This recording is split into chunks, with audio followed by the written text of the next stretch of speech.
দর্শক, শাহবাগে রয়েছেন সহকর্মী ফেরদৌস রহমান, সরাসরি যোগ দিচ্ছেন তিনি। ফেরদৌস, ইনকিলাব মঞ্চের কর্মসূচি নিয়ে সবশেষ কি তথ্য রয়েছে আপনার কাছে, জানাবেন।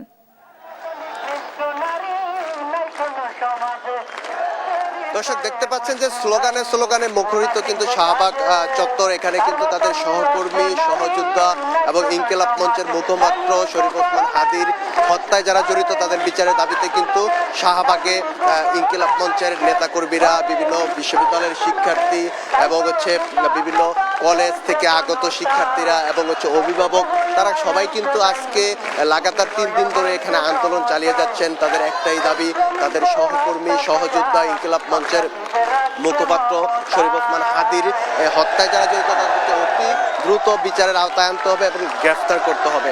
তারা যেমনটি জানিয়েছেন যে তারা বলছেন যে যত দ্রুত সম্ভব যারা এই হত্যাকাণ্ডের সঙ্গে জড়িত এবং যারা এই হত্যাকাণ্ড ঘটিয়েছে তাদেরকে কিন্তু আইনের আওতায় নিয়ে আসতে হবে এবং সর্বোচ্চ বিচার করতে হবে।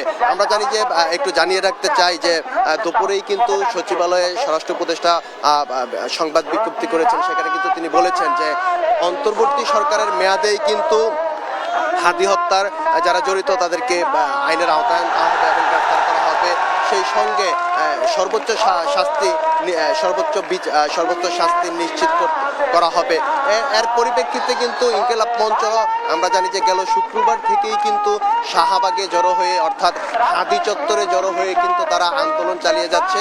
এবং বলে রাখতে চাই, গত শনিবারে কিন্তু ইনকিলাব মঞ্চের সদস্য সচিব আব্দুল আল জাবের কিন্তু এখানে কথা বলেছেন যে আজকে দেশব্যাপী তারা কিন্তু সর্বাত্মক কর্মসূচি ঘোষণা দিয়েছেন। সেইখান থেকে কিন্তু সারা দেশব্যাপী সর্বাত্মক বিক্ষোভ কর্মসূচি পালিত হচ্ছে। এই ছিল আমার কাছে শাহবাগ থেকে সর্বশেষ খবর।